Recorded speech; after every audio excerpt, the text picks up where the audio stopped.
Welcome to the United We Scan podcast, the podcast by rural carriers for rural carriers.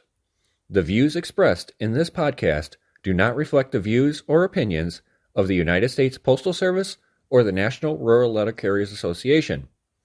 We ask that you please consult your assigned union representative for guidance in your local area.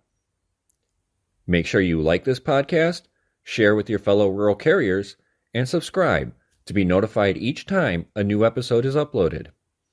Please rate this podcast 5 stars where applicable and leave a comment or question for us below. Thank you. Now, here are the hosts of the United We Scan podcast. Welcome back, everybody. Episode 42. We titled it, Oh, What a RRECS It Is, because we just got our evaluations back. Well, some people did, some people didn't. They're supposed to be giving them out Saturday, but a lot of managers went, I'm not in on Saturday, I'm not going to do it. So some people will get them Monday, and if you have Monday off, you'll end up getting them on Tuesday.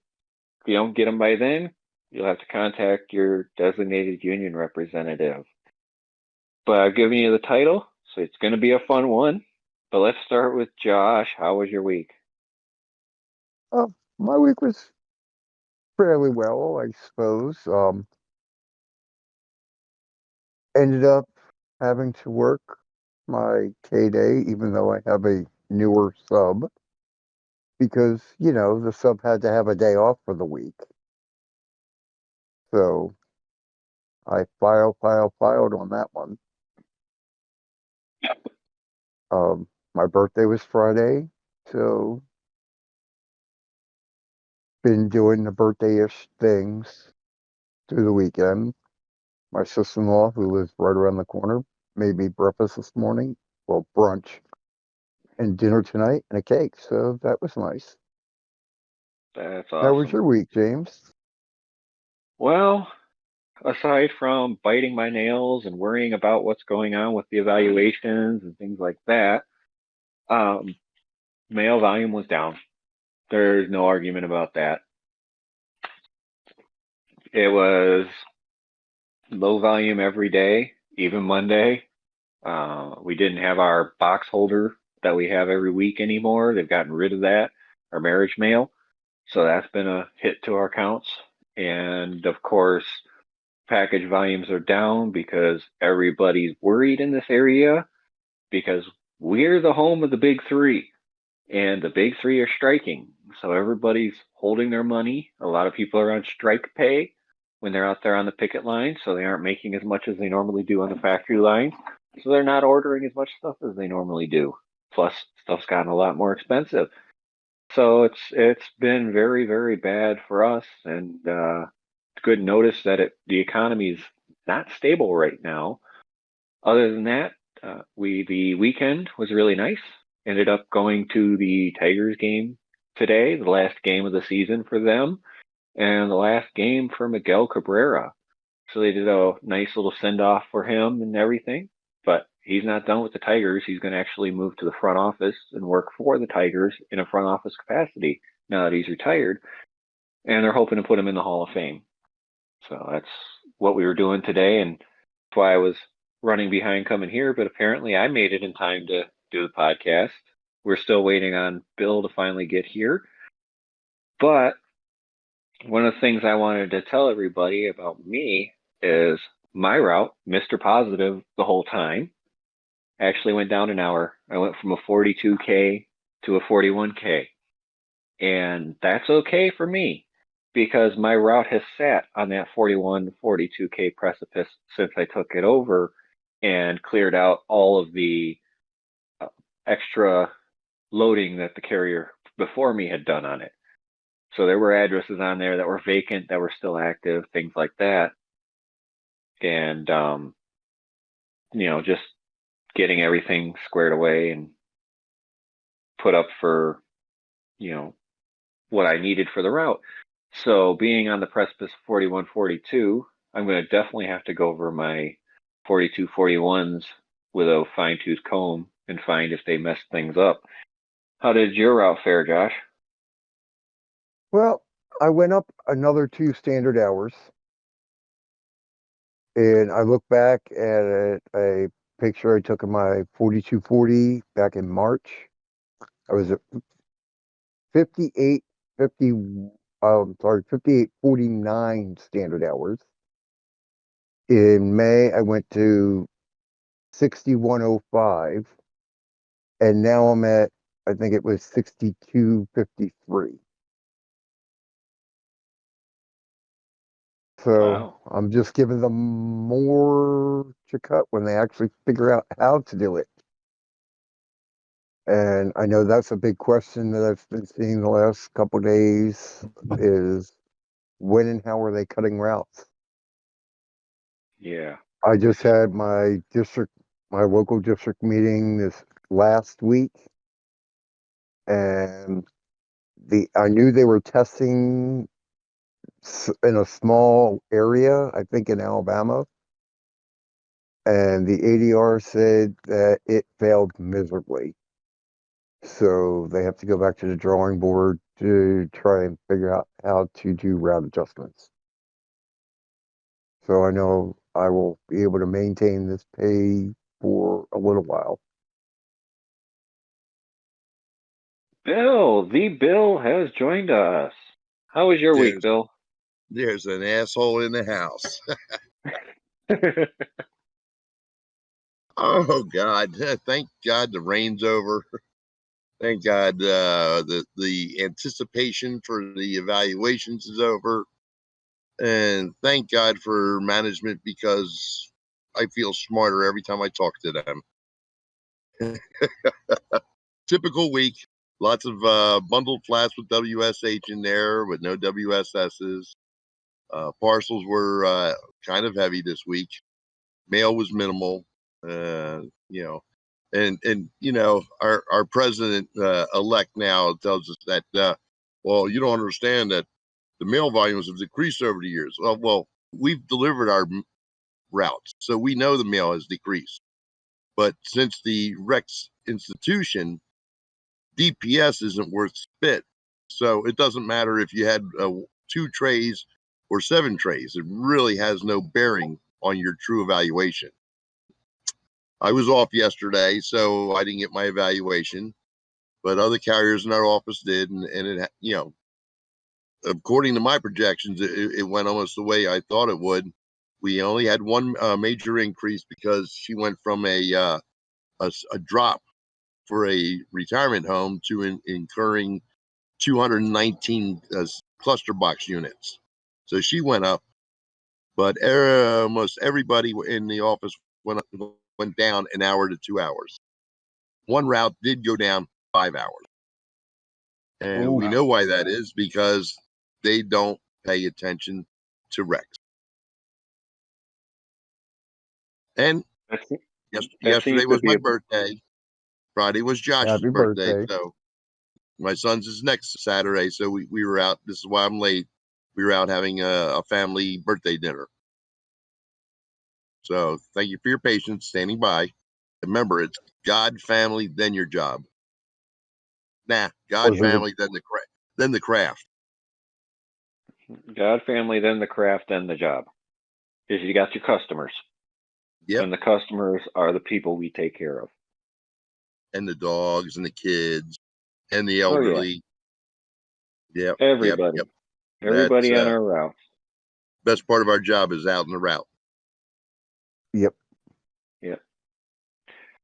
So going through our comments that we've gotten on both our Facebook page and other groups that we belong to that we've put out how people did, a lot of the comments we got were all over the board, but it seems like it's hit and miss on who went up, who went down. It doesn't look like it was a massive amount that went down this time compared to the first time.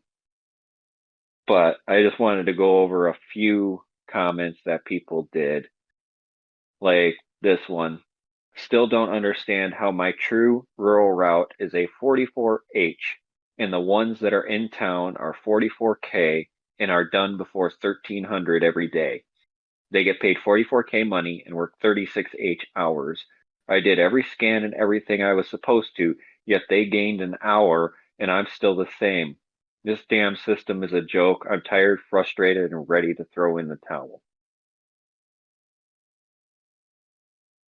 I do feel very bad for our very rural routes, especially those in areas that they have to travel long distances to get to their mailboxes, because they're the ones that got screwed over the most in this system, even more than CBU routes. But the worst ones are the ones that have long miles and CBU neighborhoods. Those are the ones that got really shafted in this RRECS system. Do you guys agree? Oh, definitely, because the old adage was miles is a good thing, but since they put the speed matrix in there, miles is no longer a good thing, and you don't know whether you're getting zipped to zilch when it comes to a CBU unit. So and they still have to fight that one.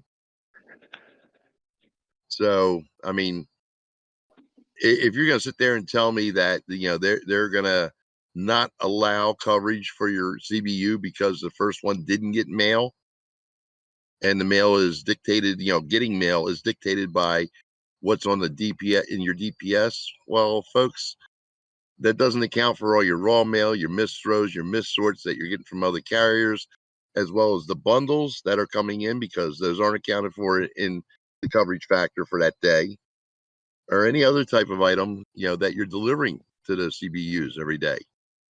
The same Well, way, I've seen the comments where people are going, shouldn't I have a dismount for, a CBU no matter how many trips I make? And they have none. And they've got 22 CBUs. This system is so flawed. The only thing worse than that is the US government. well, supposedly they fixed the issue with if the first slot doesn't get mail, you don't get credit. I'm just going to leave that one right there as it is. And I know they said they were separating the coverage factor. I didn't take notice to it on my A yet, but I haven't had a chance to really look at it. But on the M, I do see three or four separate lines for coverage factors, and all of them say 74%. So I don't know how they Yeah. calculated that, but that's better than the 71% I had last time. But how can that Sure. be? That you're benchmarking again. Yep. Yeah, Coverage percentage is a benchmark to me. well, it's saying that. Yeah, I don't know. I Because don't you know could have how that 100%, plays into it. you could have 100% coverage one day, have 60% coverage the rest of the week, and you get that 76%. Yep, If you have 100% coverage on Monday and 60% coverage Tuesday through Saturday, you get 78%. yep. So it's stupid, but that's what they wanted. Our next comment: love the podcast. You all have been a lifesaver with the REC system. I'm one of those crazies that printed the manual and tried to learned more from just a couple of your episodes. 45 to 43 first evaluation, gained an hour. However, I didn't take the route till the first of the year. There's proof that getting the information, understanding the information, and learning how to do it all benefited the route. And if anybody had taken the time to break it down as this podcast did for the craft, a lot more people probably would have paid attention, especially if it came from somebody in a position of leadership. You guys agree? Oh, 100%. Yeah. But if you don't carry your route, how would you know? If you don't work mail, how would you know? There's no way that anybody on the national board has a clue on as to how to deliver mail or everything else in regards to RECS.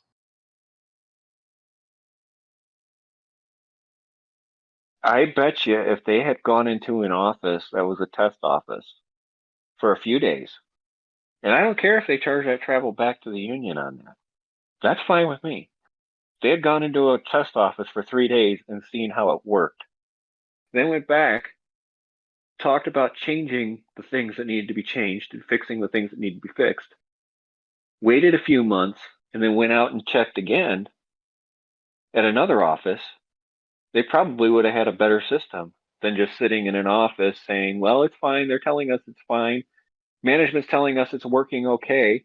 Kind of like when they put out that notice about the unprocessed, and management turned around and told them that they fully investigated it and all data has processed and been recorded properly. I don't think all data has been recorded properly, but we'll get into that later. Yeah, I mean, my first dispute on this whole mini mail survey for my office in particular is that we sign in and out our arrow keys, which makes them an accountable. Yet we don't have credit for an accountable every day. I'm sorry, folks. I want to get paid for it. If you're making me accountable for it by, having my signature on there, I want to get paid. Well, once the union and the post office agree on how to compensate us, you'll have to scan the key out and scan it back in, which they already started doing in my office with the on the city side, which is a pain in the ass because you have to have a supervisor barcode to clear you.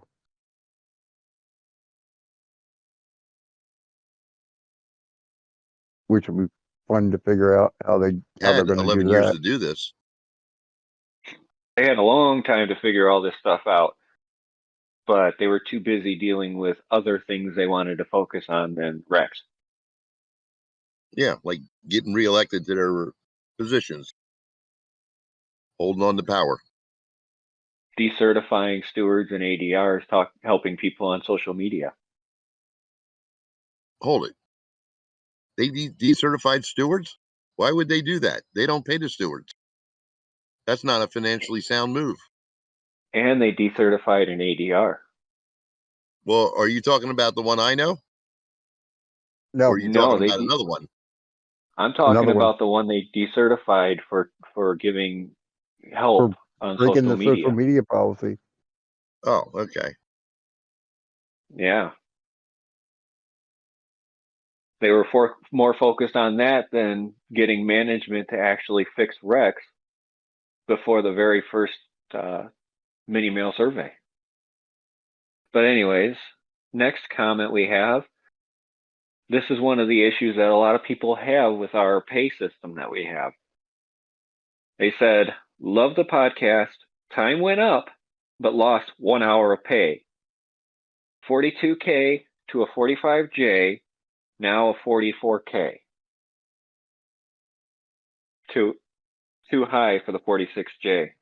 So they probably could take the high option, but they can't get the high J, so they have to be a low K at 44. That's still higher than when they started. They started out at 42K. And if you can, enjoy your days off. Yes. Days off are a big thing, especially nowadays when subs are a premium. So having a lot of K routes in an office does allow you to go into the formula situation where you could have 2 days off. They just won't be consecutive. It's a pain in the butt, but at least it gives you 2 days off in a way. Plus, you get a day off during the week. You can schedule doctor's appointments and things like that. Which segues right into the next topic of the subs and training them and assisting them, mentoring them. We've gone over that on 3 of our episodes already, Bill. I know it, but it doesn't hurt to repeat it. Kristen is our resident RCA, and she decided to enjoy herself, and we fully support that at a concert. So she gets to do that. Bill went out for his birthday. I went to a baseball game. Kristen's at a concert. Just happens the concert interferes with doing the recording of the podcast. I'll just duck or pay So, later. yep, there we go. All right. Next comment I have. My route actually went up, and I think I owe it totally to this podcast. The podcast saved me. I was out recovering from open heart surgery last count, and I missed so much information. Upon returning to work, I stumbled upon the podcast, and it has educated me more than any union page or any other guide. I am so grateful for this podcast. I look forward to it every Monday. I go back and listen to old episodes all the other days of the week as well. I'm so grateful that the members take time out of their own life to educate us. I have suggested it to the other carriers in my office as well. It is truly a godsend for me.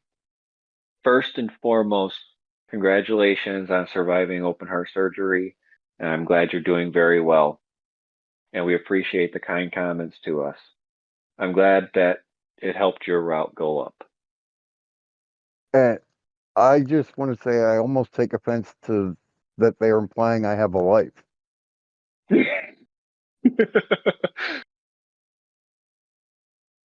But yes, I am definitely glad to hear that you're doing well and or were able to come back to the job.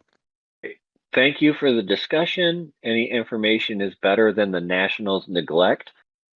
Ouch. 46K to 41J, now 45K. Wrecked my retirement. My state stopped supporting local involvement when National brought us all in line. I'm glad I found the podcast. Thanks. I think they said it perfectly, don't you guys? Well, Yeah, this is where my comment a couple of weeks ago said, where everybody in every state is trying to align themselves to the policies of the national board. Doesn't make it right just because it's the national board. And the reason we have our different states in the territory of Puerto Rico is that you have your own lines. You can make up your own decisions as far as your constitution, your bylaws, your state assembly requirements. You don't have to mirror the national board because, folks, they don't have it right yet either. well, I Excellent. understand. I want to say I understand there are some things you want to keep in line, but yeah, each state and territory should be their own. Should have their own guidelines. And they should be state specific. Right. Because what goes in Virginia doesn't work in Montana or Wyoming. Yeah. What happens in California, it has no reflection on Alaska or Hawaii. Yep. I can't see So, why not.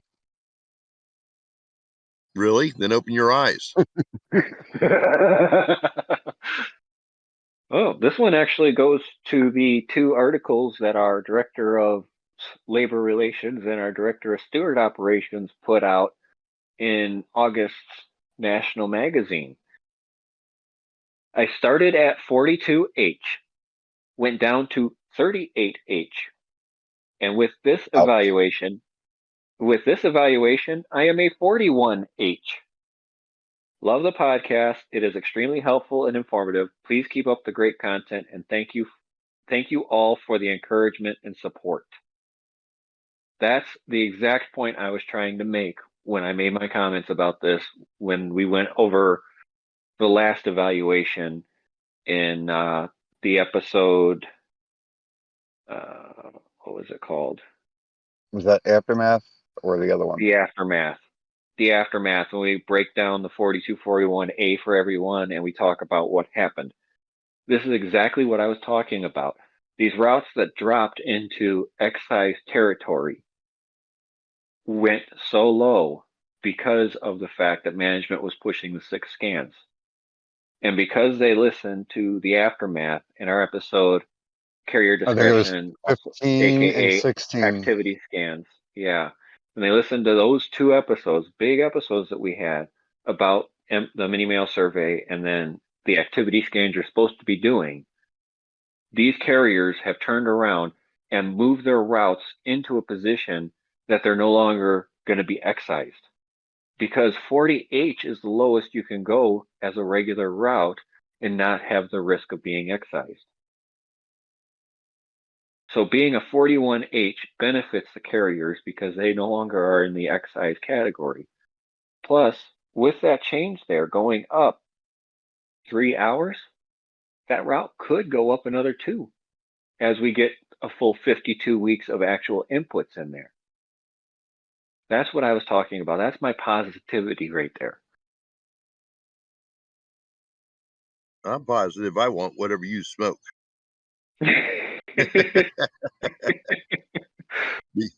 Well, we had a difference of opinions, me and you, in regards to how this evaluation would go. And I don't want to toot my own horn, but it does sound like people stayed in that mid-range that I said, that there's going to be marginal change. And my office, was a perfect example of it. I had one outlier of, throwing out for adding on 219 CBU units, and the other outlier of somebody dropping from a 46K to a 43J because of the fact that he just doesn't put the effort into it.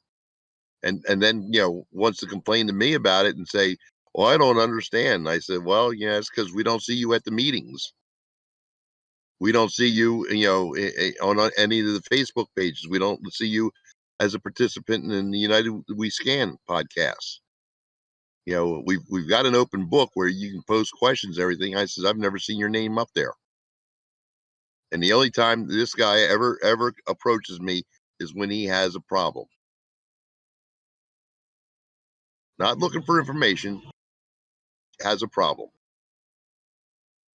And by that time, the information he could have had would have avoided the problem. And although I'm no longer a local steward, I still assist all the carriers in my office. That's just what you do as a union member. That's what you Period. do as a craft member, period. That's what we're supposed to do. Well, This is one of the ones that hurts, though. My route went up to 6808 hours, and my wife went up to 72. No Ooh. help because of no subs, feeling forgotten by the union. well, That's not right. remember the old saying, you don't get paid for everything you do? And then they created RRECS, and now you're supposed to get paid for everything that you do? Explain to Mm-hmm. me how they're going to get paid for what they do. Between the And two of them, they have a whole nother route. yeah, and don't give me the horse shit about FSLA, because of the fact that that argument doesn't hold water.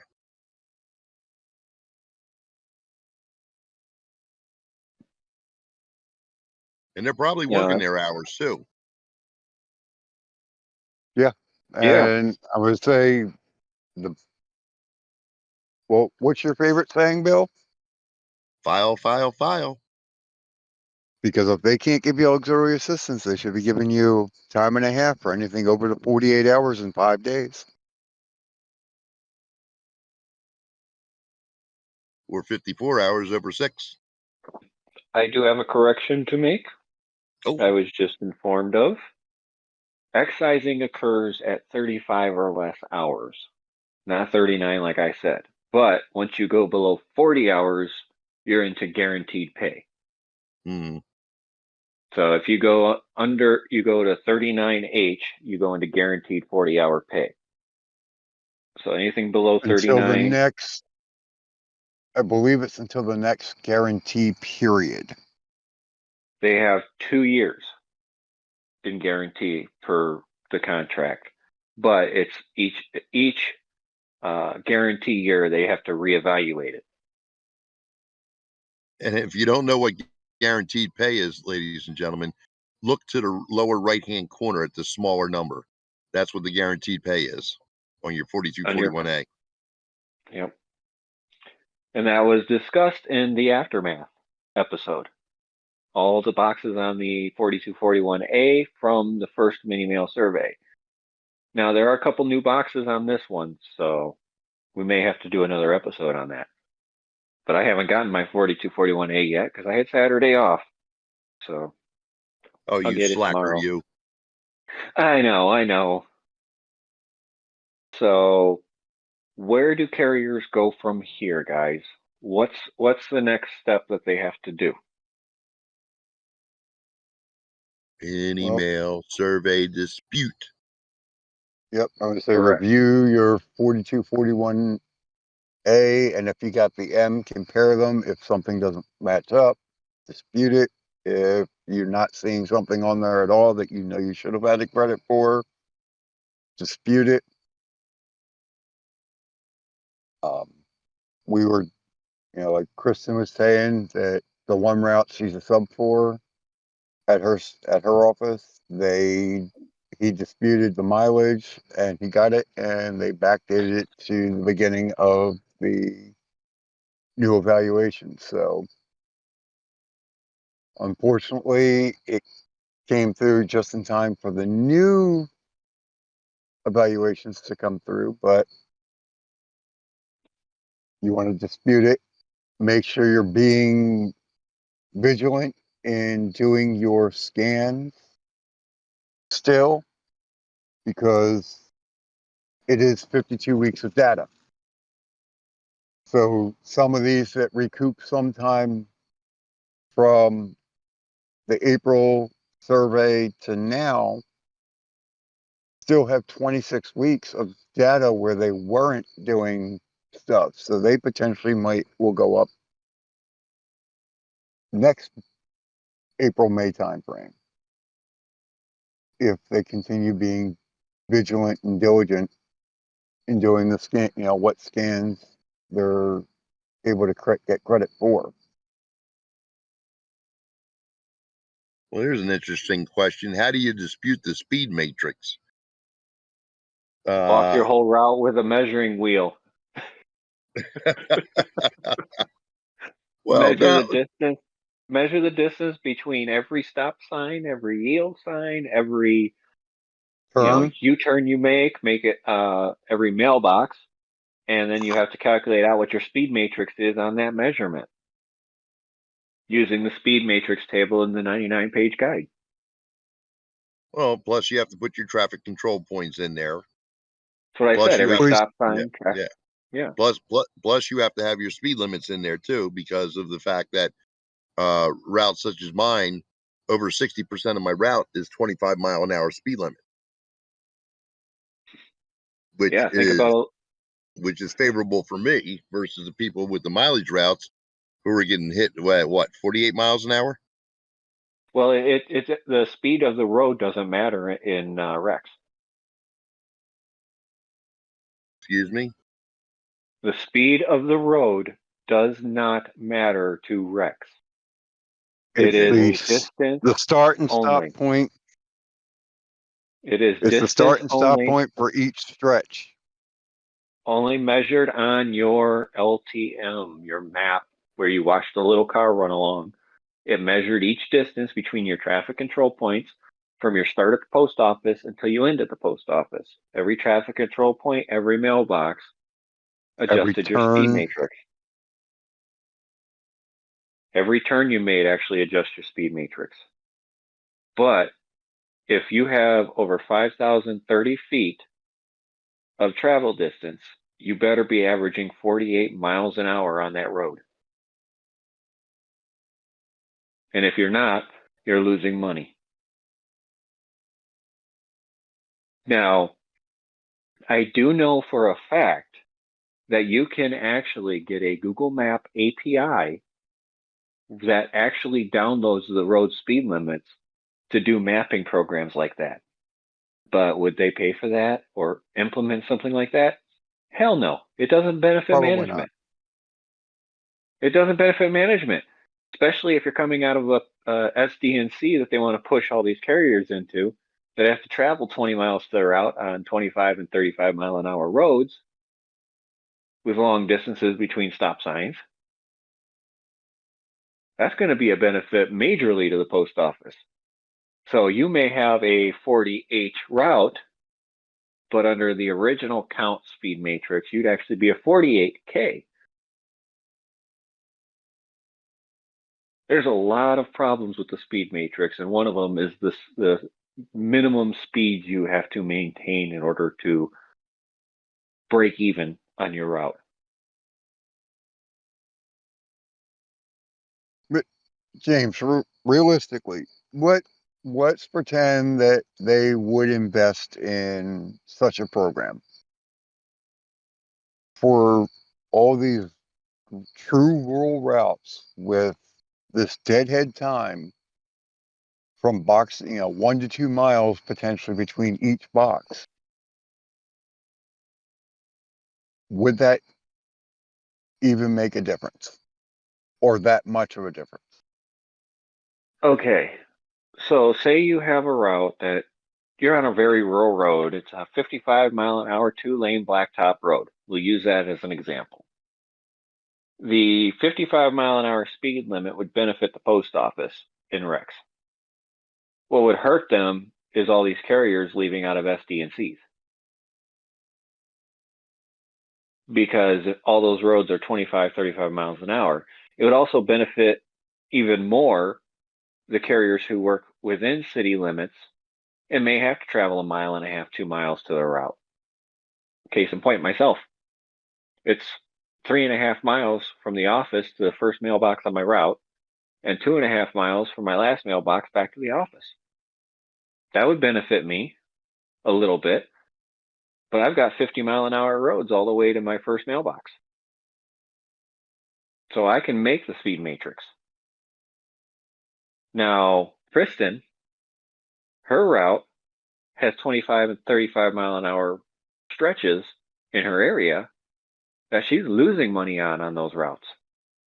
She's talking about the 93-mile route. That's the one that got hurt a lot by this speed matrix. And if they had done the speed with the road speed limits, it would have been fair, honest, and accurate for the carriers. And that's what we wanted with the system, was to be fair and honest and accurate. Right. Well, that's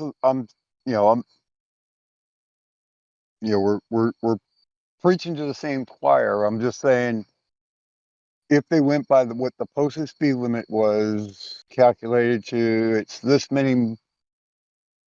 much time for this much distance, would it make that much more of a difference?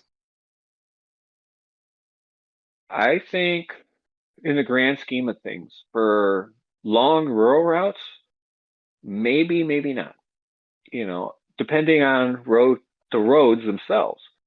But then you also have to think about areas like Michigan or North Dakota, where you get a crap ton of snow. You're not going to be doing 48 miles an hour on snow-covered roads. Oh, If that's you your fault.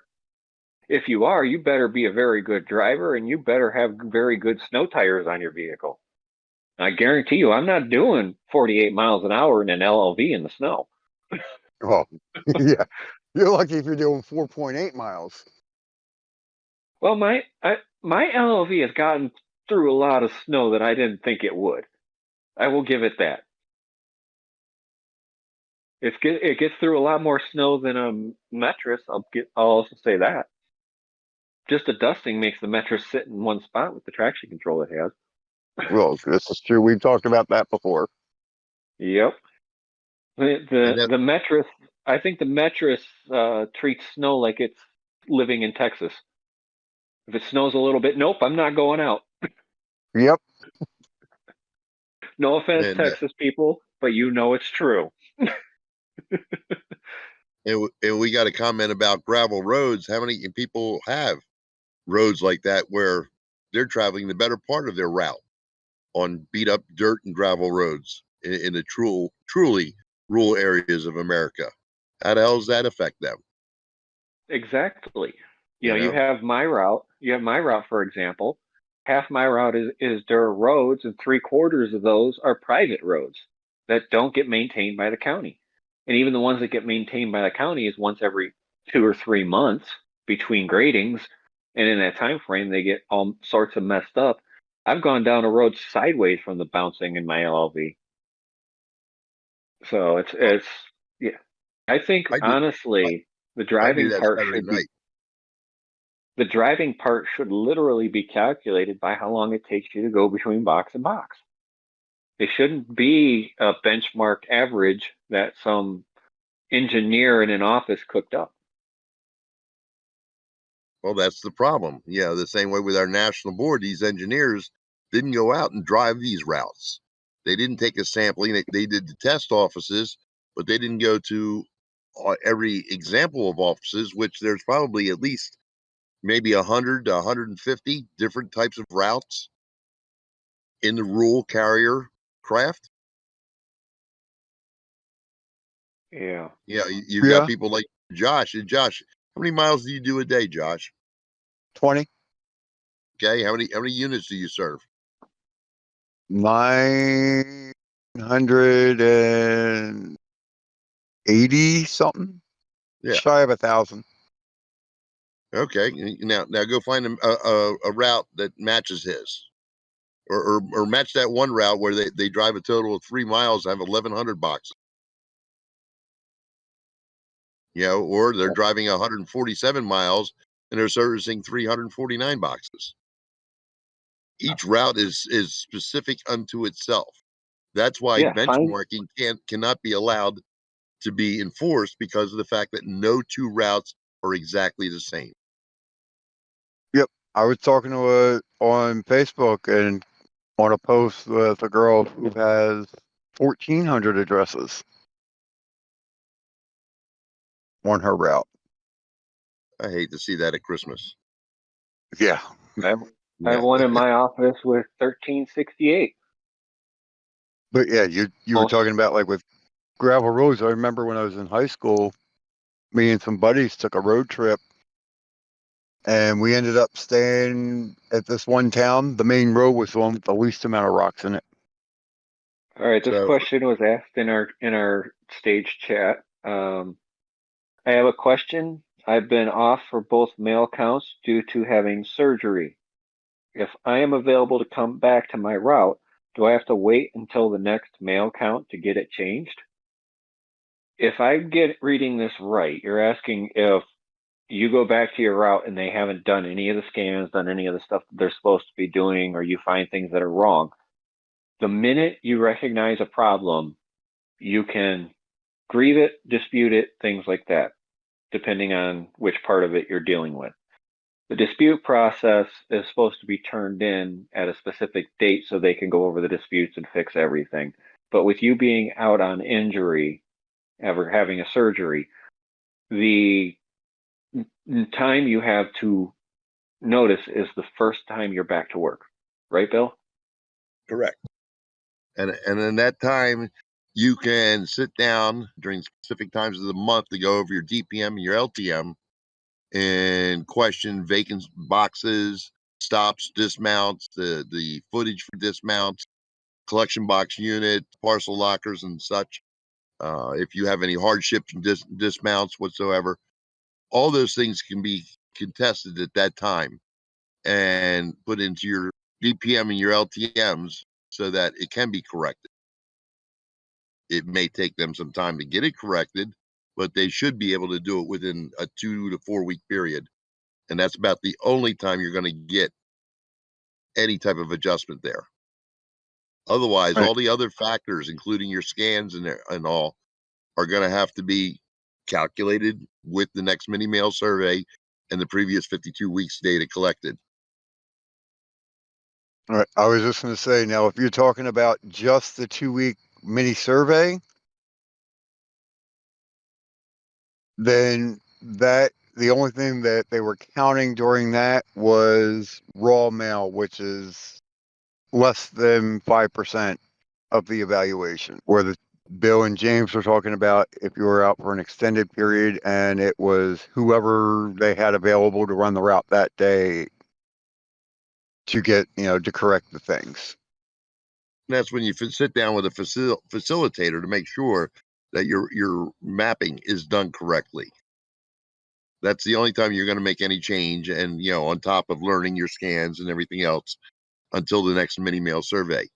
And I don't know why everybody keeps changing the percentage. It's 6% according to the post office. It's But 6% according to the 99-page guide as well. yeah. So the thing of it is that you're going to make minimal changes, depending on how bad your route's been abused since you've been out with your surgery. But the thing of it is that when it comes to the actual data collection, it'll have to wait until the next mini mail survey. And then that will be averaged with the previous 52 weeks data collected, including the time that you were off. Another But question look, we got. I'm gonna say you But are right, Bill. They say it is 6%. 1% of that is your walking distances in the office, Yep. which leaves the 5% left. yeah. So the next question we have is, if we deliver packages to doors where they are over the 1 mile round trip, what should we be scanning to make sure we are getting credit? If we are scanning left at door or with customers, does that give the credit for the extra time and mileage it takes to get there? There's two things you get when you do a trick, the door delivery, garage delivery, left with customer, and so on. And that is out of route miles and out of route feet. The out of route miles goes from your mail stop to your park point in a straight line. Your out of route feet goes from your park point to your door and back in a straight line. Those two will show up on your 4241M.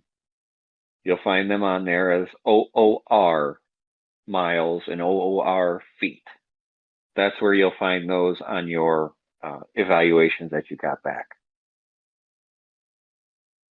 And that's where And Bill cusses out the one particular customer has a windy sidewalk all the way up to their front door, which adds another 60 feet of travel instead of the straight line to the damn door.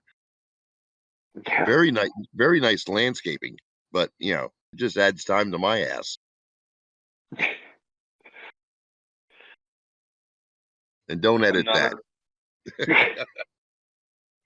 I'm gonna say if it's over a mile round trip, which means it's over a half mile one way, you get credit for the scan on the 3849 left notice due to the distance for them to come pick it up.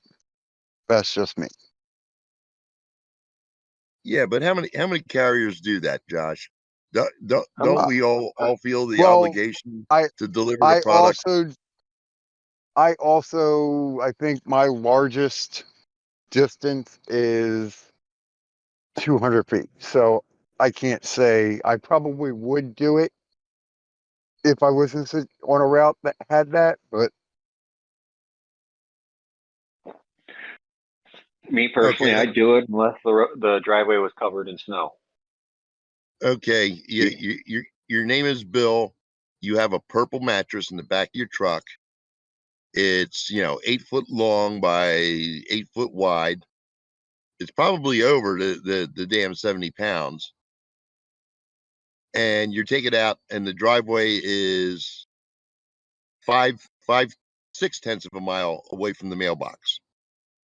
Now, does Bill want to sit there and shuffle that box around all day long while trying to work the rest of his mail, and then turn around and leave a 3849, take it out, and bring it back in the office where there is no storage for it?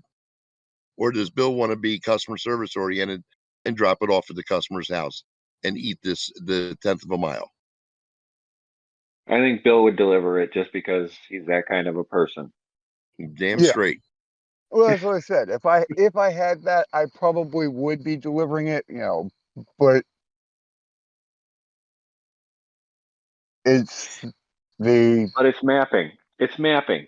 So yeah, wherever you right. put the points, it's going to give you that distance, even if it's over a half a mile. Yes, mapping is the most Supposedly. important aspect of this. Remember? Yeah, mapping is the most important aspect. Any office that hasn't mapped should be grieving with their district representative.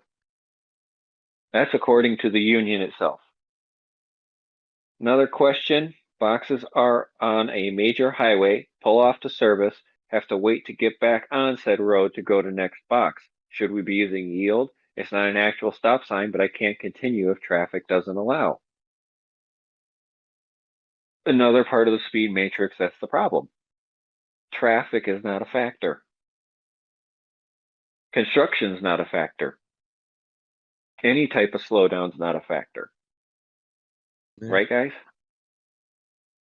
You don't get paid for everything you do.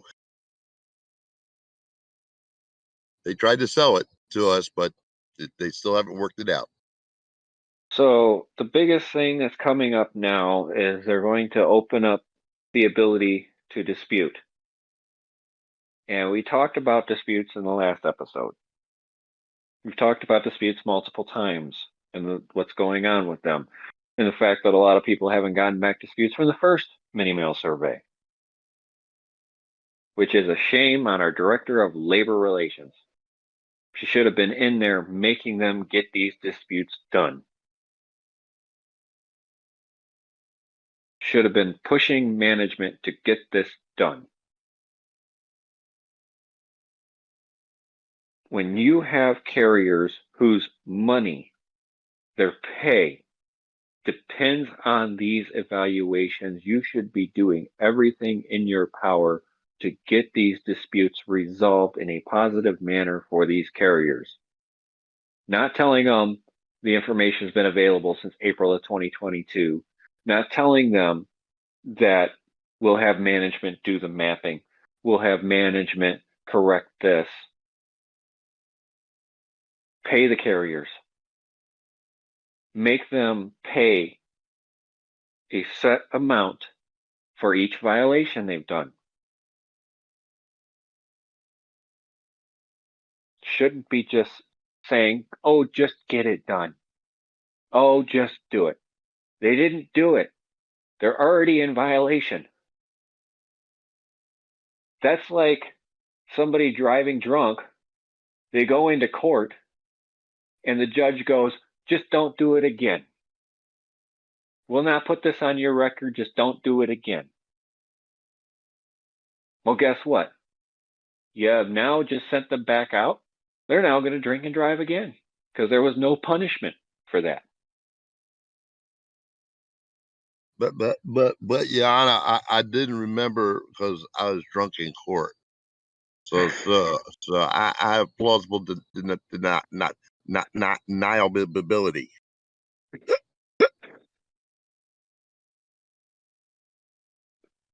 Sounds like you went through this once before. I don't remember. All right, people are getting a little carried away with my thongs here in the chat. You're the one that keeps bringing it up. You know, the biggest things that are going to happen now is you've got to dispute. You've got to keep on it. You've got to find all the problems with your 4241A and your 4241M. Management is not required to give you the 4241M. You have to ask for it. Some good managers will print it out for you anyway. But Yeah, I have. if you ask for it and they don't give it to you, get with your designated union representative. Because they're supposed to give them to you upon request. Yeah, I actually have mine when I got off the route yesterday. Both the A and the M were on my case, so. Well, I'm waiting with a bated breath in regards to what I'm going to discover tomorrow, what my route is, because I only had 7 hours to play with to stay at 48K. Yep. I'm a 63.34 hour route now, or was. We'll see. Lucky. I'm waiting for the back pay. Yeah. So that brings up another point that I wanted to come up with, and this is what I want to close the show on, is this change, especially a lot of carriers going up right now, is going to reinvigorate upper management to get on lower management to push benchmarking and harassing carriers. It's going to happen. You guys know it as well as I do, that management is pushing for benchmarking big time because they've seen how low your routes can be without any of those scans. The ones that went up are the ones that are going to be getting a lot more talking to. Ones that went down probably aren't as much. But we cannot let them harass you. What do we do when they start harassing us, Bill? Oh, we file, and then we go for the EEO.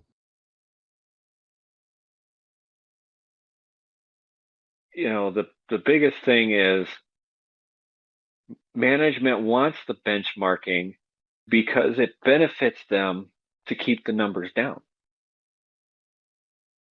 Because it looks good on a spreadsheet. It looks all pretty when none of the numbers are red.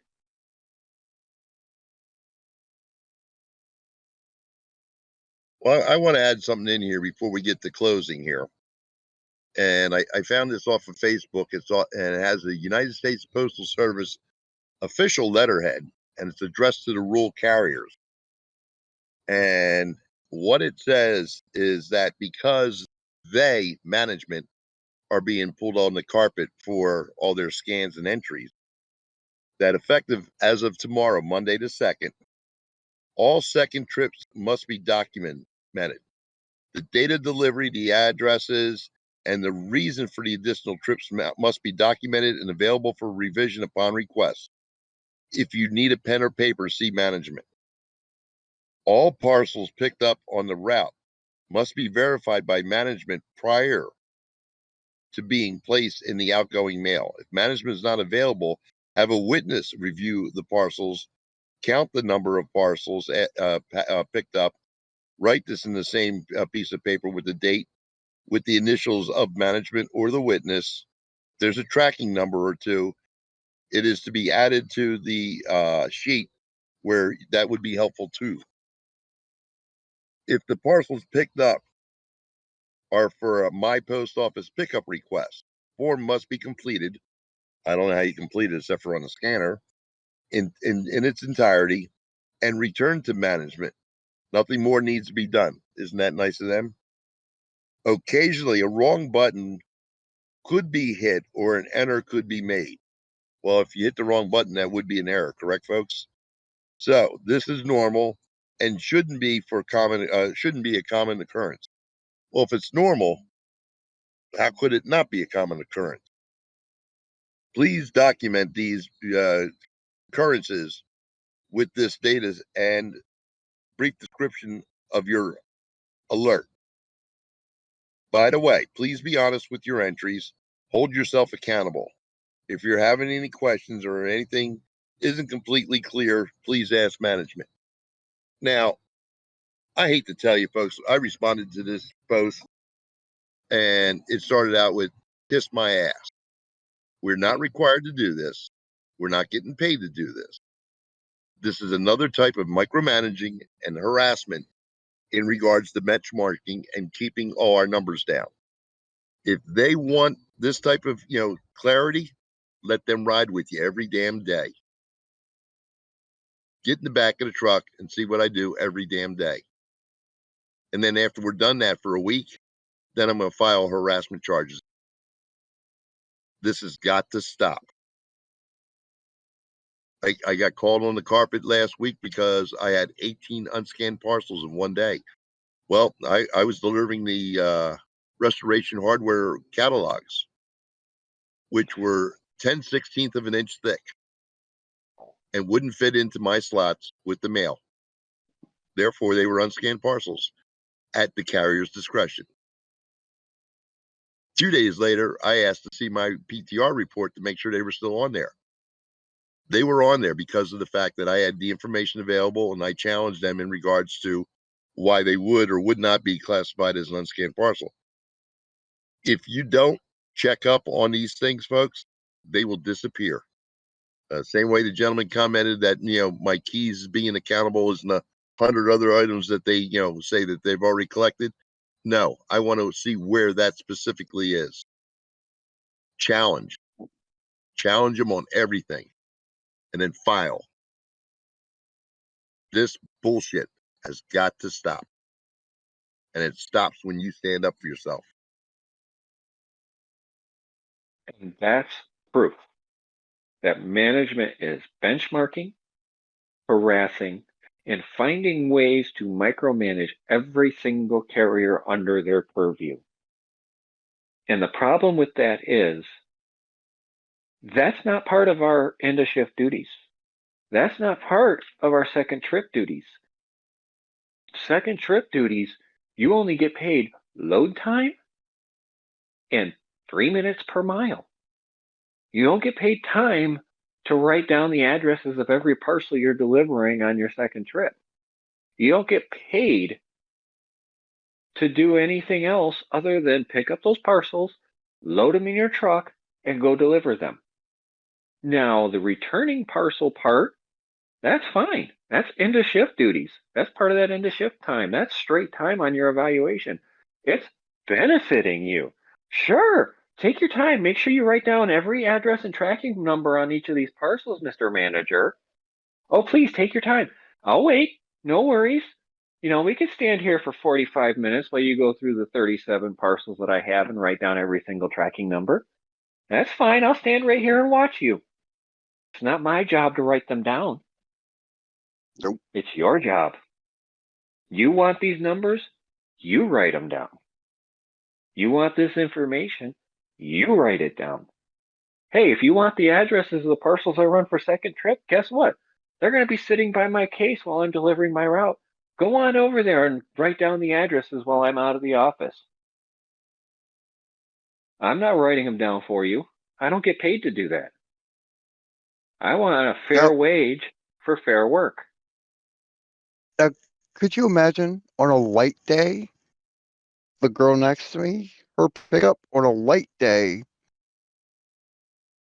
is a little over 100 pieces. Well, That manager would be pissed off quick.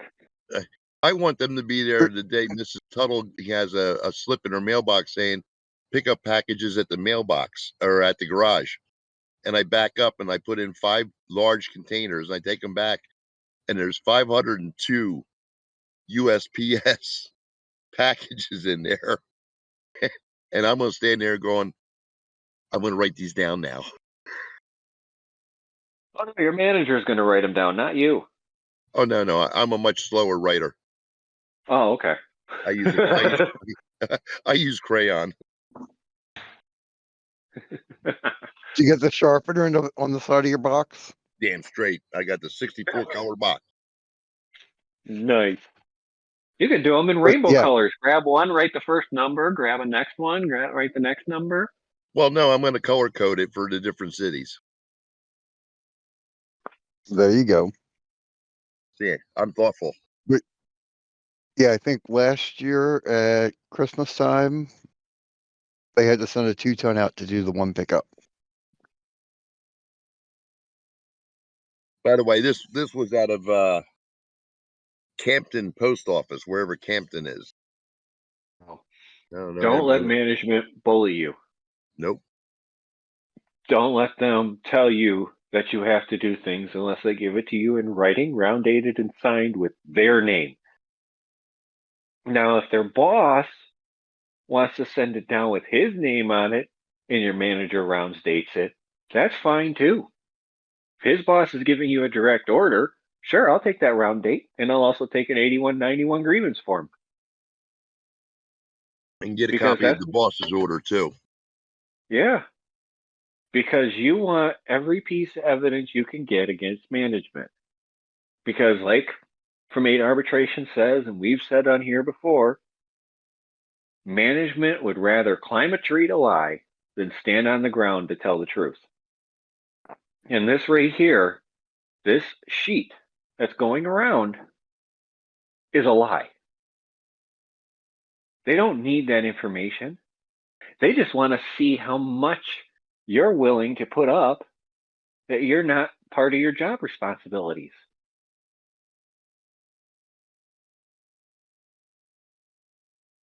So remember, take care of yourself first. Make sure you're doing your job to the best of your ability. Because management's not going to. Management's not going to care if you're doing the job correctly.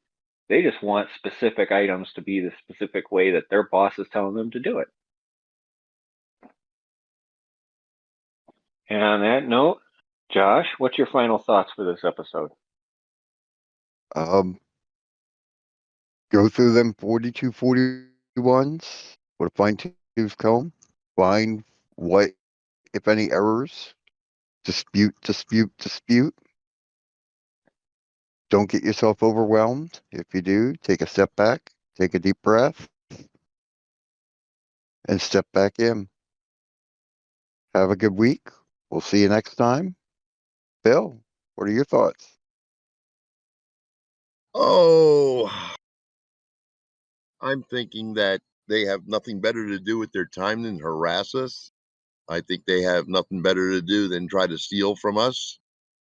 I always find it ironic that the dumbest people in the world are in management of the post office, especially when it comes to experience or the contract or labor laws or even common sense.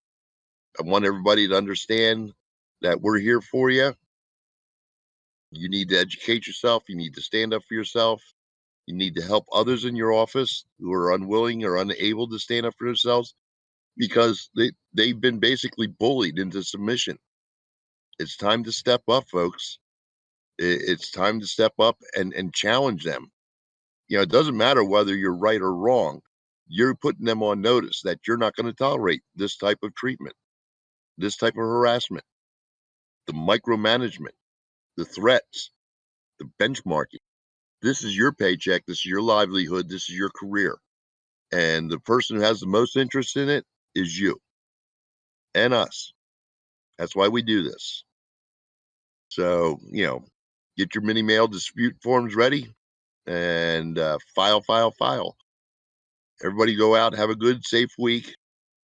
Be careful out there, do your job the best of your ability, and get home safely to your loved ones because you're the most important delivery of the day. And even if I don't know you personally, I mean it. It breaks my heart when I see things where carriers, have to put their lives on the line for this job. Thank you guys both for doing this. And Kristen for taking the day off for us to run it on our own. Boys will be boys here. Like Yeah, everybody said, the we're in biggest thing trouble. here. We actually did really good today. Actually, that's the good thing. We didn't go down too many rabbit holes or any of that stuff. But that's the important thing for us is just getting information out to you guys, so you can make an educated decision and contact your local designated union representative with questions that you have. Because the most important part of any union is the craft employees at the bottom. They are the union. You listening to this podcast, if you're a rural carrier, you are the union, each and every one of us. And participation in that union is the most important part of being a union member. Whether you're dues paying or non dues paying, it doesn't matter to us. Because this craft has both in it. By law, it has to. And the only way we can make this union better is with more participation. And that means that our dues paying members get involved. Getting involved in your local, your state, or even the national level of the union, and stepping up and using your voice. And it starts by keeping management in line with grievances. Even if they settle it just for language, or if they settle it for something less than what you think it should be. They shouldn't, but they are. That shouldn't matter. Filing the grievances starts a paper trail on management. It starts with the disputes. It goes up to grievances from there for the harassment. And then from there, it can go up even to the labor board eventually. So everybody have a safe week out there, like Bill said and Josh said, because every day I want to be able to speak with you guys online. So take care of yourselves, and we'll see you next week.